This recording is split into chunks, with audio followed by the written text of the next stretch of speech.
Resistance. तो मैं आज आपके लिए लेकर आया हूं क्लास 10th के टॉपिक्स कि एक रेजिस्टेंस को कितने फैक्टर अफेक्ट कर सकते हैं। ठीक है, तो कौन कौन से फैक्टर एक रेजिस्टेंस की वैल्यू को चेंज कर सकते हैं, और फिर एक रेजिस्टिविटी और कॉम्बिनेशन रेजिस्टेंस के पे आपके पास एक रेजिस्टर नहीं, आपके पास अब कई रेजिस्टेंस 1 2 3 4 कितने हो सकते हैं और ना हम आपस में जोड़ रहे हैं। फिर सीरीज में भी हो सकते हैं, पैरेलल में भी हो सकते हैं। एंड जो आपका सीरीज रेजिस्टेंस होता है, जो सीरीज सर्किट होता है, उसकी डिसएडवांटेज क्या होती है और पैरेलल सर्किट की एडवांटेजेस क्या होती है, इसके फायदे क्या होते हैं। ठीक है, तो अब हम इन टॉपिक्स को देखने वाले हैं आज की इस वीडियो के अंदर, तो बने रहिए मेरे साथ। तो अब हम देखते हैं, इन टॉपिक्स को स्टार्ट करते हैं। तो पिछली क्लास में हमने ये कवर कर लिया था कि रेजिस्टेंस होता क्या है ओम्स लॉ के साथ ही। तो अब हम देखते हैं इसको कौन कौन से फैक्टर्स इसके ऊपर डिपेंड करते हैं। सो factors affecting resistance of a wire, या फिर एक कंडक्टर भी आप बोल सकते हो। तो इसमें आपके लिए सबसे पहला फैक्टर है लेंथ का। जो आपका कंडक्टर है, जो आपका वायर है, उसकी लेंथ, अगर आप उसकी लेंथ इंक्रीज करोगे तो क्या होगा, आपका रेजिस्टेंस भी इंक्रीज होगा। लेंथ इंक्रीज करने पर रेजिस्टेंस इंक्रीज होगा, लेंथ डिक्रीज करने पर रेजिस्टेंस डिक्रीज होगा। और ये केवल इंक्रीज डिक्रीज की बात नहीं है, अगर आप लेंथ को दोगुनी करोगे तो रेजिस्टेंस भी दोगुना होगा, अगर आप लेंथ को आधा करोगे तो रेजिस्टेंस भी आधा होगा। मतलब ये सेम प्रोपोर्शन में चेंज होगा लेंथ के साथ में। या फिर हम बोल सकते हैं दूसरे शब्दों में, resistance is directly proportional to length of conductor.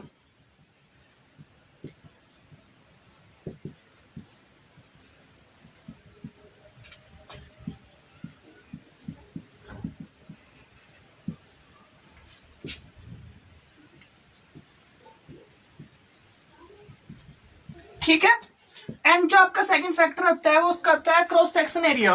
देखो जी, आपके पास ये क्या, एक वायर मान लो, आप इसे वायर इमेजिन कर लो, तो इसके जो ये वाला एरिया होगा ना, साइड वाला, ये बोलते हैं हम क्रॉस सेक्शन एरिया। इस वाले को तो हम बोलते हैं सरफेस एरिया, जो इसके राउंड वाला होता है।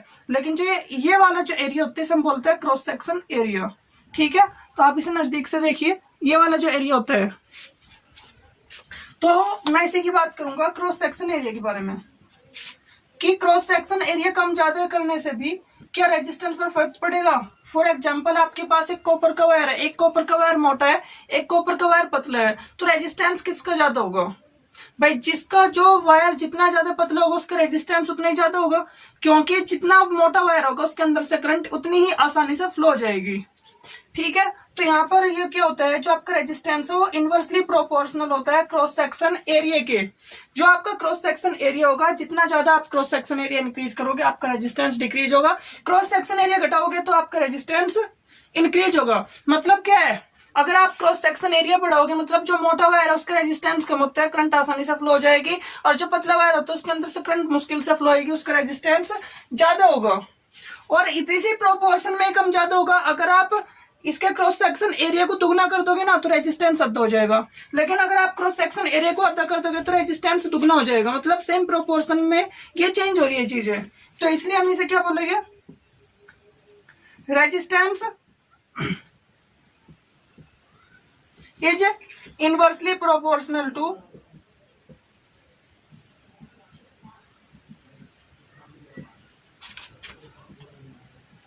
Cross section area. ठीक है, अब हम देखते हैं तीसरा फैक्टर। आई होप आपको ये समझ आ गया होगा। आप इसका एक स्क्रीनशॉट ले सकते हो, यहाँ 1 2 और 3। अब हम इसका तीसरा फैक्टर देखते हैं।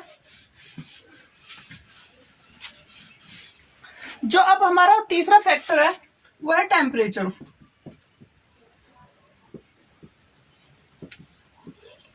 एक बात बताऊं, अगर आप इसका टेम्परेचर इंक्रीज करोगे तो इसका रेजिस्टेंस भी इंक्रीज हो जाएगा।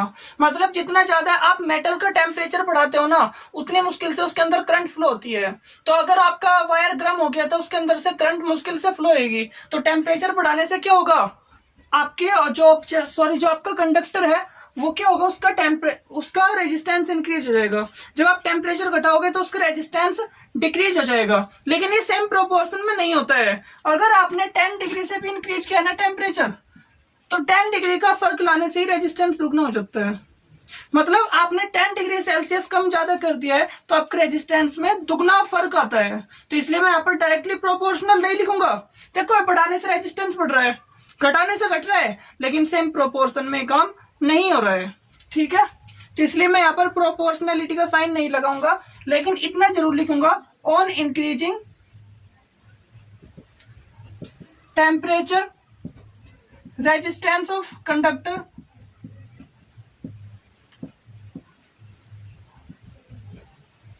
increases। ठीक है, and on decreasing temperature resistance of conductor decreases. तो यहाँ पर मैंने प्रोपोर्शनलिटी नहीं लगाई है, इसका रीजन आपको अब ये समझ आ गया होगा, क्योंकि ये सेम प्रोपोर्शन में नहीं हो रहा है। सिर्फ आप 10 डिग्री का चेंज करोगे तो रेजिस्टेंस तो दुगना हो रहा है। 10 डिग्री का उसमें आपके पास 25 डिग्री पे होता, कुछ रेजिस्टेंस हुआ 35 पर, और इसी बीच में रेजिस्टेंस की वैल्यू दुगनी हो जाए, ये तो प्रोपोर्शनलिटी का बिल्कुल भी नहीं होगा।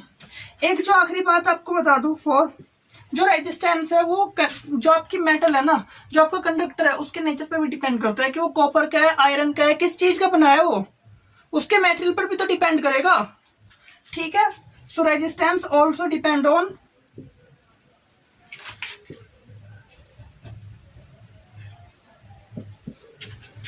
Nature of material of conductor. ठीक है, कि आपका आयरन का है या फिर कॉपर का है या फिर एल्यूमिनियम का है, वायर किस चीज का बना हुआ है, इस चीज पर हम डिपेंड करेगा। आई होप ये पॉइंट आपको क्लियर हो गए होंगे। आप इसका स्क्रीनशॉट ले सकते हो 1, 2 एंड 3। तो चलो अब हम देखते हैं अपना नेक्स्ट टॉपिक, रेजिस्टिविटी। अब हमने ये कुछ कंक्लूड किया है भी रेजिस्टेंस किन पर डिपेंड हो रहा है। रेजिस्टिविटी समझने के लिए जो ये फैक्टर्स है हमें हेल्प करेगी कि रेजिस्टिविटी होता क्या है। अगर मैं आपको रेजिस्टिविटी की एक एक्चुअल डेफिनेशन पढ़ाने लगूं तो ये काफी कॉम्प्लिकेटेड होगा, जो आपसे आउट ऑफ द बॉक्स है। अगर मुझे ये फैक्टर्स इंक्लूड नहीं करना है तो रेजिस्टिविटी को मैं इस सिंबल से डिनोट करता हूँ, रो से। इस सिंबल को हम क्या बोलते हैं, इस सिंबल को बोलते हैं RHO, रो। ठीक है, ये होता है E/J के इक्वल। जो आपने नहीं पढ़ा है, E भी नहीं पता आपको, J भी नहीं पता है, तो ये आपके कॉन्टेक्स्ट से बाहर है, तो हम इसे नहीं देखने वाले हैं। लेकिन ये एक एक्चुअल डेफिनेशन ही है, और मैं आपको बता क्यों रहा हूँ, ताकि आप इस चीज पर अलर्ट रहे। जो आपने 10th में पढ़ा है आप केवल उस पर ना रहे, आप जो 11th में पढ़ोगे या फिर 12th में पढ़ोगे आगे जाकर, आपको ये बात ध्यान रहे, हाँ भाई एक और डेफिनेशन थी जिसे हम समझ नहीं सकते थे 10th में, पॉसिबल ही नहीं था। ठीक है, तो अब हम देखते हैं रेजिस्टिविटी के बारे में। रेजिस्टिविटी है क्या? आपको मैं जो एक अप्रोच पढ़ा रहा हूँ वो अप्रोच भी बहुत अच्छा अप्रोच है। ऐसा नहीं है कि वो थोड़ा इतना अच्छा अप्रोच नहीं है, बहुत अच्छा अप्रोच है, लेकिन वो अल्टरनेटिव नहीं है। ठीक है, वैसे आपको अल्टरनेटिव की फीलिंग हम जरूर देंगे। सो देखते हैं अब हम रेजिस्टिविटी। हमें एक बात पता है भाई, जो रेजिस्टेंस है वो लेंथ के डायरेक्टली प्रोपोर्शनल होता है एंड क्रॉस सेक्शन एरिया के इनवर्सली प्रोपोर्शनल होता है।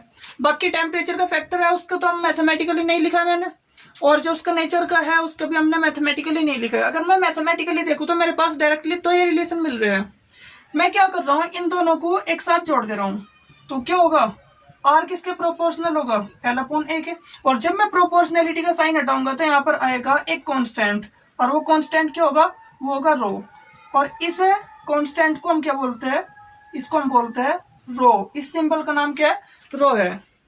ठीक है, where rho is a constant and called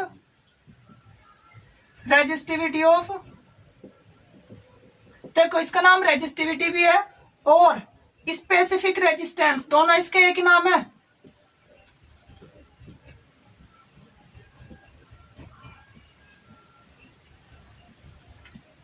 ठीक है, आप और करके भी लिख सकते हो specific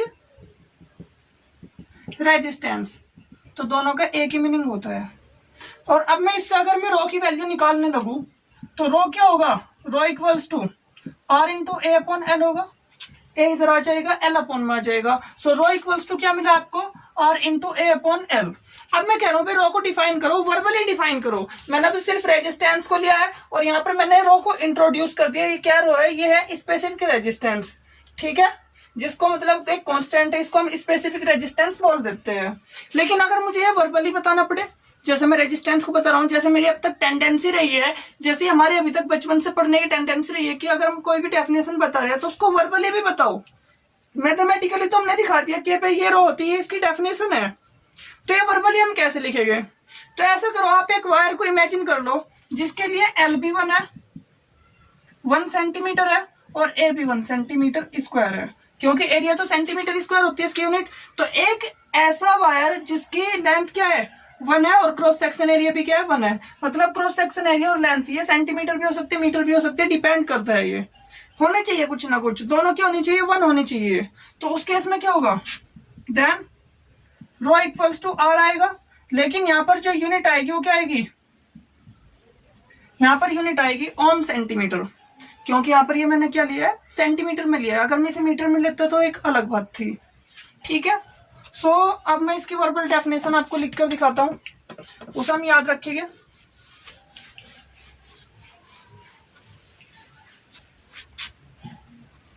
the resistance of wire, ये क्या है, रेजिस्टेंस है, sorry, specific resistance is numerically क्योंकि यूनिट दोनों की सेम नहीं है, equal to the resistance of wire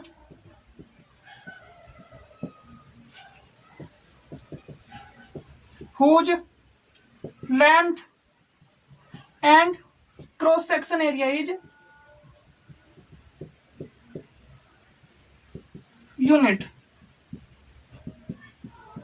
unity मतलब 1 है, जिसकी लेंथ और क्रॉस सेक्शन एरिया यूनिटी है।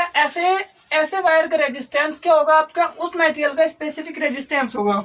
ये क्या करता है, ये लेंथ और एरिया पर डिपेंड नहीं करता है, ठीक है। तो जो आपका स्पेसिफिक रेजिस्टेंस है does not depend on length and cross section area of wire.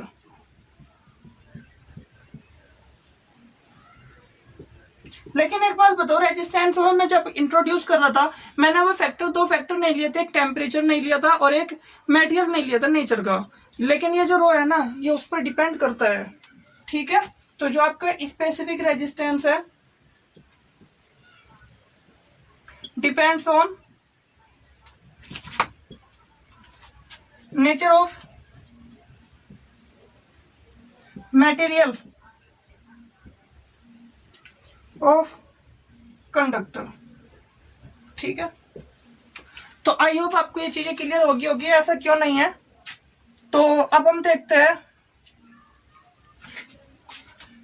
And temperature भी लिख लो, सॉरी, एंड टेम्परेचर। तो आई होप आपको ये चीजें समझ आ गई होगी, आपको इससे कुछ फेमिलियरिटी मिली होगी, आप स्पेसिफिक रेजिस्टेंस को एक्सप्लेन कर पाओगे, आप इसे बेटर समझ पाए होगे आप इसे। तो अब हम इसमें तरफ कर अपना नेक्स्ट टॉपिक देखता हूँ, जो थोड़ा मैथमेटिकल है। इनके जो एग्जांपल्स है, न्यूमेरिकल एग्जांपल्स है, उनको हम चैप्टर के लास्ट में देखेंगे, most probable on Google Meet classes. तो अब हम देखते हैं अपना next topic, combination of resistor, या फिर रेजिस्टेंस भी चलेगा।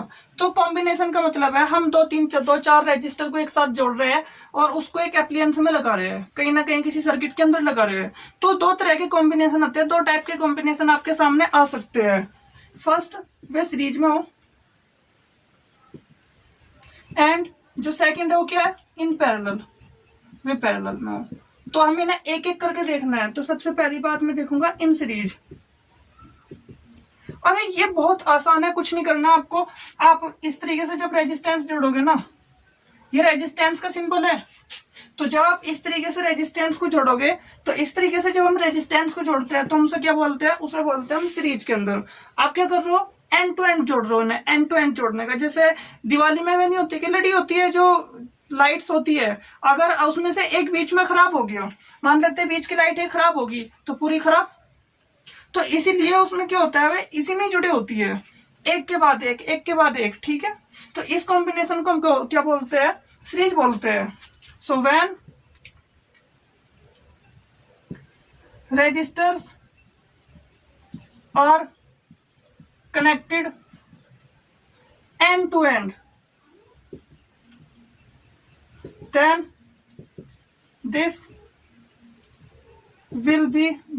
they will be called in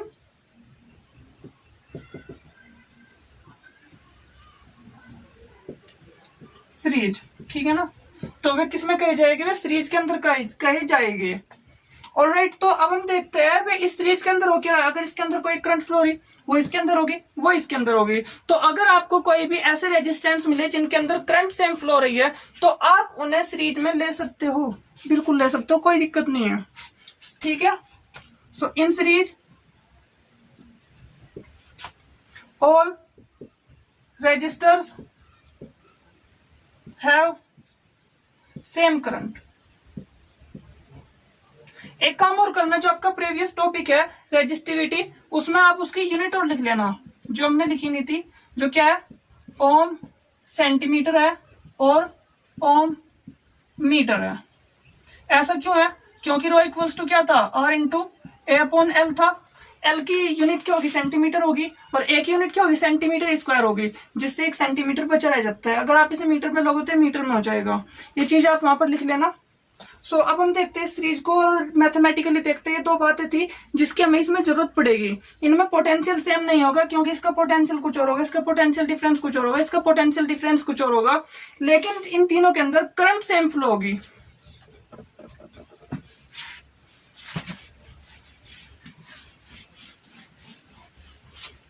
तो अब हम देखते हैं अपना नेक्स्ट।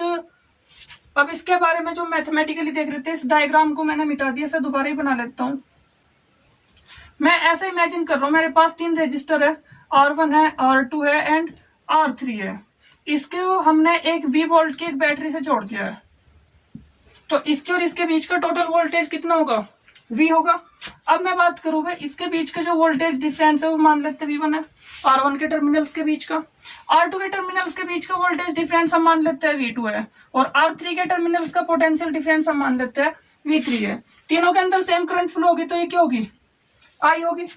हम इसके अकॉर्डिंग, इसके अकॉर्डिंग और इसके अकॉर्डिंग निकाल सकते हैं वैल्यू। इनके एनालिसिस को हम डिफरेंट डिफरेंट देख के। तो पहले तो ये मान लेंगे, consider 3 register R1, R2 and R3 in series and connected to a battery of V volt, ठीक है। तो एक V वोल्ट की बैटरी से कनेक्टेड रहती है।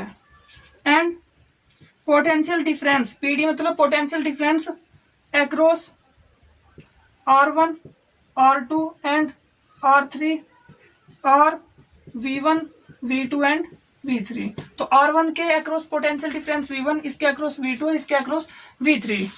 सो हैंस V इक्वल्स टू क्या है, V1 plus V2 plus V3 होगा। इसे इक्वेशन 1 मान लो। अब हम बात करते हैं करंट इन सर्किट। वो क्या होगी,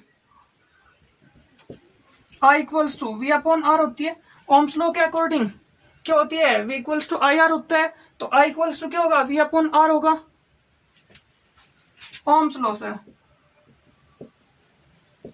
तो इसके अंदर I1 क्या होगा आपका, V1 अपॉन R1 होगा।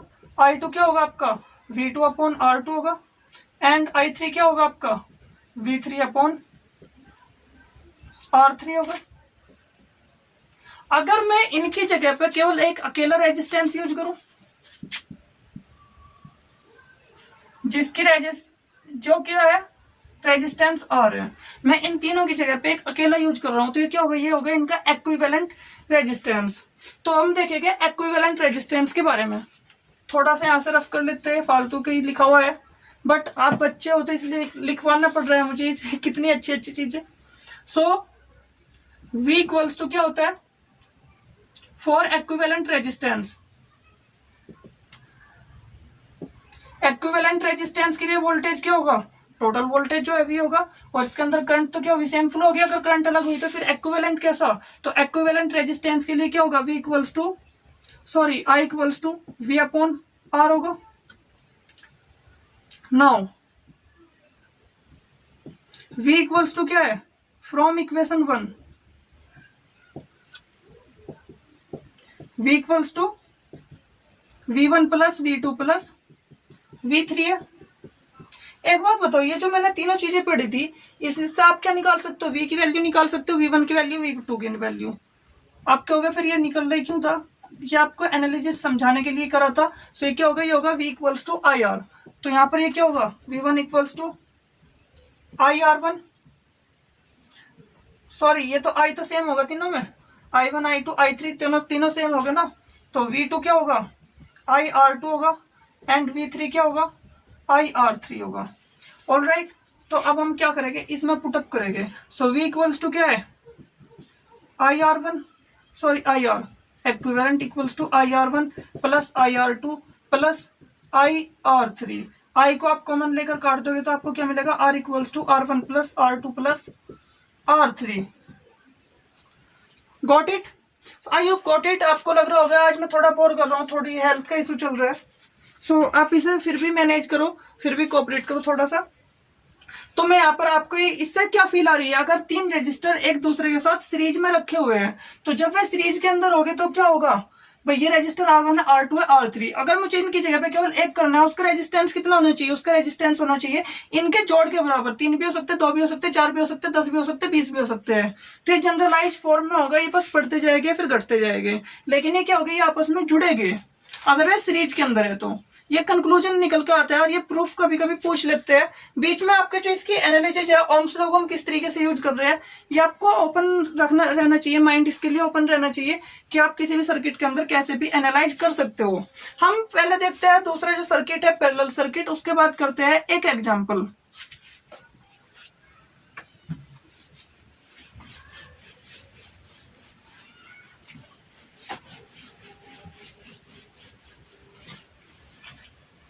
ठीक है, तो जो अब आपका जो अगला टॉपिक है वो क्या है, इन पैरेलल।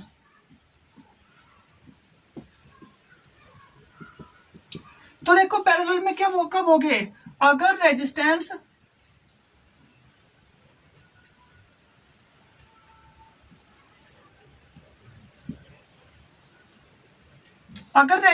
के एक टर्मिनल एक पॉइंट से, दूसरा टर्मिनल दूसरे पॉइंट से कनेक्टेड हो, तो वो कॉम्बिनेशन क्या होगा, वो कॉम्बिनेशन होगा पैरेलल में। मतलब क्या, आप इसका एक टर्मिनल देखो, इसका दूसरा टर्मिनल देखो, इसका तीसरा टर्मिनल देखो, और इनके मतलब इनके जो एक एक टर्मिनल है वो एक फिक्स पॉइंट से जुड़ रहे हैं, इनका जो दूसरा सेम टर्मिनल है वो एक फिक्स पॉइंट से जुड़ रहा है। तो जब इनके टर्मिनल क्या होते हैं, एक फिक्स पॉइंट से जुड़े हुए होते हैं, तो क्या होते हैं, पैरेलल में कह सकते हैं। So when terminals of resistor, when one terminal of resistors are connected to a point and another terminal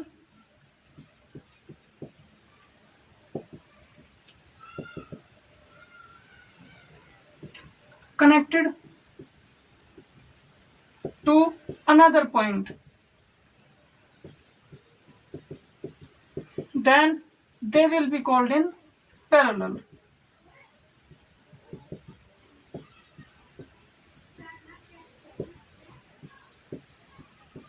तो वे किसमें कहे जाएंगे, पैरेलल में कही जाएगी। एक बात बताऊं, जो पोटेंशियल का डिफरेंस होता है सिर्फ पॉइंट के बीच का होता है डिफरेंस, तो इसके और इन तीनों के बीच का जो पोटेंशियल डिफरेंस होगा वो क्या होगा, सेम होगा। मतलब ये जो ऊपर वाला R1 है इसके बीच का पोटेंशियल का डिफरेंस, ये दूसरा R2 है इसके बीच का पोटेंशियल का डिफरेंस, और ये जो R3 है इसके बीच का पोटेंशियल का डिफरेंस, ये तीनों के हो गए, ये तीनों हो गए सेम। मतलब R1 के पोटेंशियल का डिफरेंस भी उतना ही होगा, R2 के पोटेंशियल का डिफरेंस भी इतना ही होगा, और R3 के पोटेंशियल का डिफरेंस भी इतना ही होगा, और ये तीनों एक V-वोल्ट की बैटरी से कनेक्टेड है। मैंने ही मान लिया है, तो अब मैं इसके बारे में अगली बात लिख सकता हूं, in parallel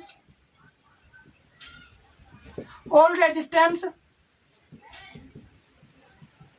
have same potential difference और वोल्टेज। अगर सभी के पास सेम वोल्टेज या फिर सेम पोटेंशियल डिफरेंस है तो वे क्या हो गए, पैरेलल में हो गए। अगर कहीं पर भी ऐसा मिले, कुछ कॉम्प्लिकेटेड सर्किट मिल जाए, तो ऐसे रजिस्टर जो आप फाइंड करोगे जिनके पोटेंशियल का डिफरेंस सेम है तो अपने पैरेलल में कंसीडर कर सकते हो, इसमें कोई दिक्कत नहीं होगी। ठीक है, तो अब हम इसमें इमेजिन करते हैं और इसको मैथमेटिकली देखते हैं कि आपका जो इसका इक्विवेलेंट रेजिस्टेंस होगा। भाई आप तीन क्या कर रहे हो, R1 R2 R3 किसमें यूज कर रहे हो, पैरेलल में यूज कर रहे हो। लेकिन अगर मैं इसे यूज ना कर सिर्फ एक अकेला यूज करूं इनकी जगह पर, उसकी पिक्चर कुछ ऐसी होगी। V-वोल्ट की बैटरी से कनेक्टेड है, ये R हो गया। अब मुझे इस R की वैल्यू निकालनी है। मान लेते इस सर्किट के अंदर जो टोटल करंट है वो कितनी है, I है। लेकिन जैसे ये टोटल करंट इधर आएगी तो यहाँ के बाद क्या हो गया, तार तीन पार्ट्स में टूट गया। जब ये तार तीन पार्ट्स में टूटा है तो करंट भी तीन भागों में बट जाएगी आपस में। तो मान लेते हैं इसके अंदर I1 करंट फ्लो हो रही है, इसके अंदर I2 हो रही है, इसके अंदर I3 करंट फ्लो हो रही है। और जो टोटल करंट होगी वो क्या होगी, I equals to I1 plus I2 plus I3 होगी। तो ये चीज हम लिख लेते हैं। Consider three resistors R1 R2 and R3 in parallel and connected to a battery of V-volt। ठीक है, and total current in circuit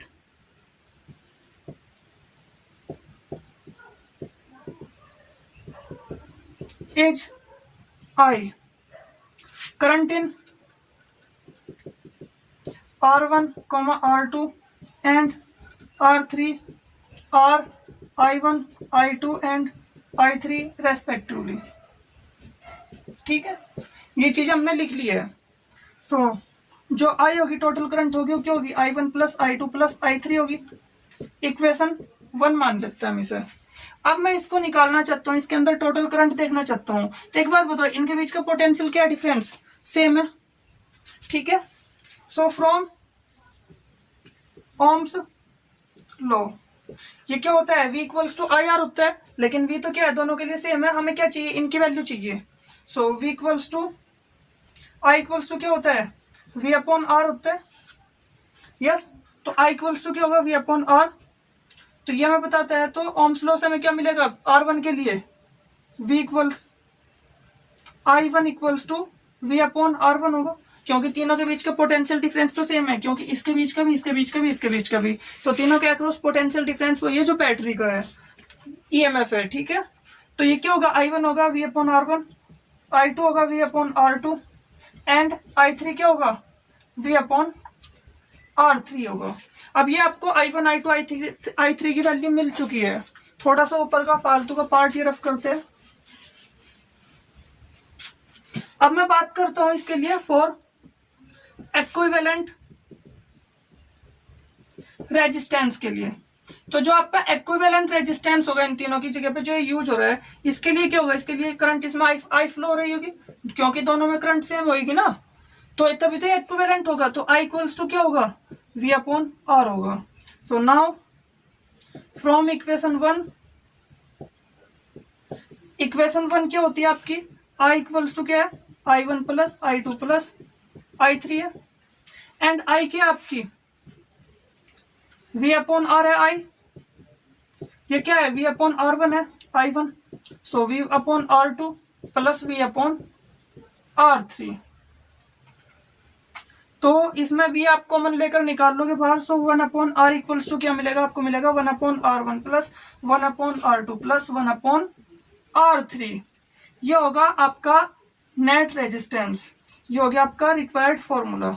मतलब अगर आपके पास कोई भी 3 या 4 या फिर 5 जितने भी रेजिस्टेंस अगर वे पैरेलल में जुड़े हुए हैं तो उनका इक्विवेलेंट रेजिस्टेंस हम इस फॉर्मूले से निकालेंगे, जिसमें आर के इक्विवेलेंट रेजिस्टेंस है तो हम क्या करेंगे, इक्विवेलेंट को उल्टा करेंगे, 1/r करेंगे, तो सभी के उल्टे जोड़ेंगे हम। तो 5 6 के लिए हम क्या कर सकते हैं अगर 5 हुए तो 1/r4 प्लस 1/r5 और कर देंगे। तो एक जनरलाइज्ड फॉर्मूला है। आई होप आपको ये चीज समझ आ रही होगी, आपको इसकी फील आ रही होगी। और फीलिंग के लिए हम क्या करते हैं, एक एग्जांपल देख लेते हैं, बाकी आप प्रैक्टिस करना और डाउट्स आप गूगल मीट में पूछ लेना। सो अब हम देखते हैं एग्जांपल। आपके पास देखो एग्जांपल इतना मुश्किल नहीं है, इसमें एक ही एग्जांपल में दोनों ही कॉम्बिनेशन आ जाएंगे, दोनों ही मिक्स हो जाएंगे, क्योंकि मैं एक इजी सा एग्जांपल करा रहा हूं। यह आपके पास एक रेजिस्टेंस है, यह है 2 ओम का, यह है एक तो 4 ओम का, एक है 2 ओम का। ये पॉइंट ए है, ये पॉइंट बी है। ये सवाल दे रखा है, पूछ रहा है find the equivalent resistance between point A and B. तो ए और बी पॉइंट के बीच में इक्विवेलेंट रेजिस्टेंस बताना है। तो आप एक बात बताओ, जो 4 ओम है और जो 2 ओम है, ये दोनों के एक दूसरे के पैरेलल है, लेकिन जो इनका इक्विवेलेंट आएगा ना वो इस 2 ओम के पैरेलल में होगा। ठीक है, तो हम लिखते हैं सॉल्यूशन में 4 ओम एंड 2 ओम, ये ओम का सिंबल होता है इस तरह का, रेजिस्टेंस आर इन पैरेलल। ठीक है, so there equivalent resistance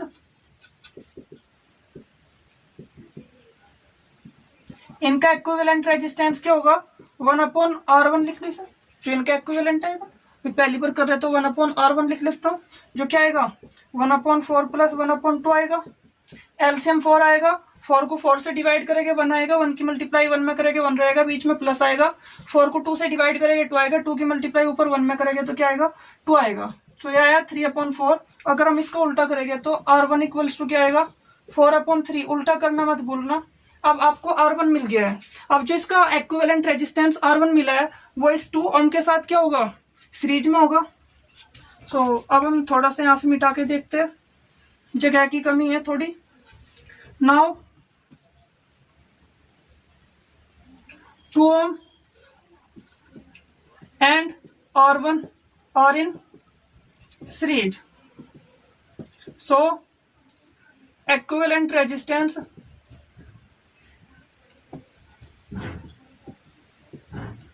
between point A and B।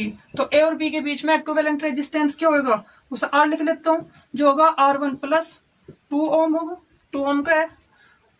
और R1 कितना है आपका 4/3, सो 4/3 प्लस 2 आएगा।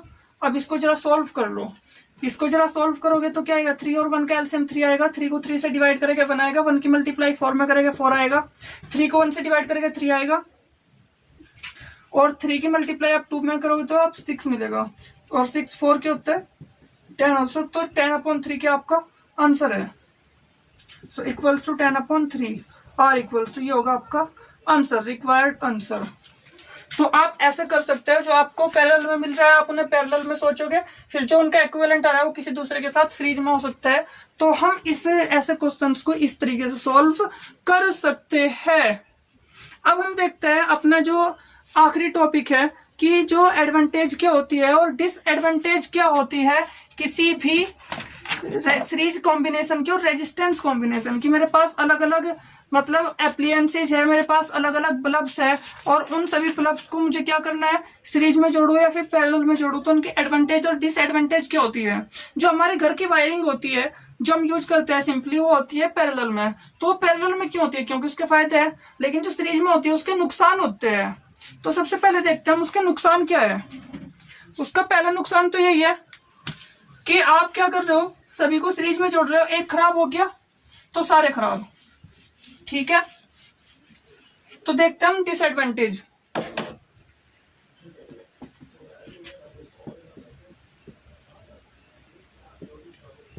सीरीज सर्किट, तो इसमें डिसएडवांटेज आपकी क्या आती है? सबसे पहली कि अगर आपका एक एप्लियंस खराब हो जाता है तो क्या होता है, वे सारे के सारे खराब हो जाएंगे। ठीक है, so if one appliances stop working then all the appliances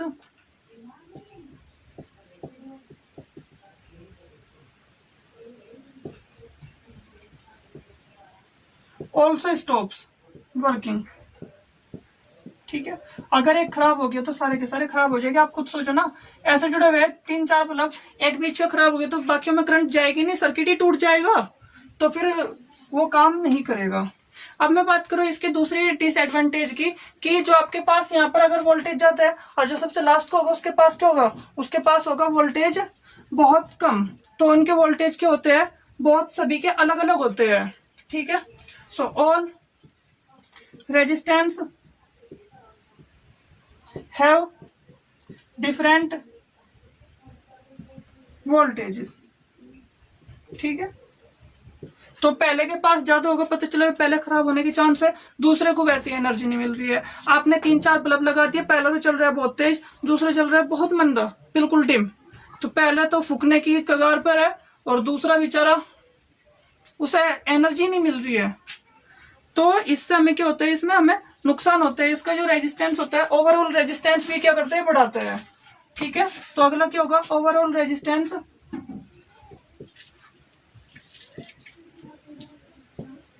of circuit increases. क्योंकि इसमें क्या होता है, आपने जो उसमें देखा होगा उसके अंदर फॉर्मूले के अंदर कि इसमें क्या होता है, रेजिस्टेंस बढ़ जाता है। और जब सर्किट का रेजिस्टेंस ज्यादा होगा तो उसके अंदर ज्यादा एनर्जी खर्च होगी ना, और जब उसके अंदर ज्यादा एनर्जी खर्च होगी तो हमसे क्यों यूज करेंगे, तो इसलिए इनके क्या होते हैं, नुकसान होते हैं इसके।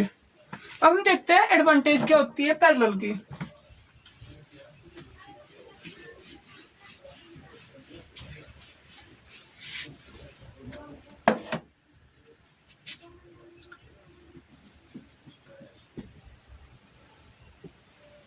Advantages of parallel circuit.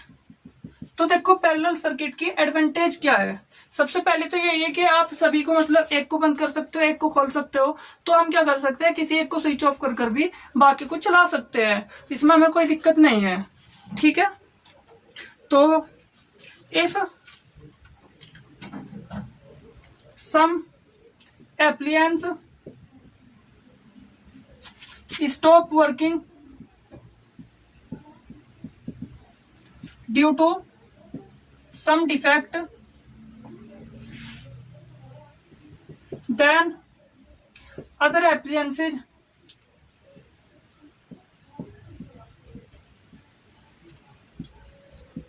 will continue to work। मतलब वे अपना काम जारी रखेंगे, उन्हें हम वे डिस्टर्ब नहीं होंगे, चाहे कोई खराब हो चाहे कोई सही हो। दूसरा काम क्या है, सभी के पास क्या होती है, सेम वोल्टेज होती है। All appliances have same voltage. And जो आपका आखिरी है, जो आपके अलग अलग टाइप के जो एप्लियंस है, इसको हम पैरेलल में जोड़ते हैं तो आपको ये वाला फॉर्मूला होता है 1/r equals to 1/r1 plus 1/r2। इससे क्या होता है, जो r की वैल्यू होती है ना वो कम हो जाती है, जो आपका सबसे छोटा है ना उससे भी कम आती है। तो क्या करते हैं, it decreases value of resistance. तो रेजिस्टेंस की वैल्यू क्या कर देता है, डिक्रीज कर देता है। तो आई होप आपको ये चीजें आज के टॉपिक से समझ में आए होंगे। थोड़ा हेल्थ का इशू भी है, तो अगर आपको कोई भी डाउट रहता है तो जो आपकी गूगल मीट पर क्लास लूंगा मैं, जल्दी ही लूंगा, तो हम उस पर डिस्कस कर लेंगे। So thanks for watching the video and see you in next video.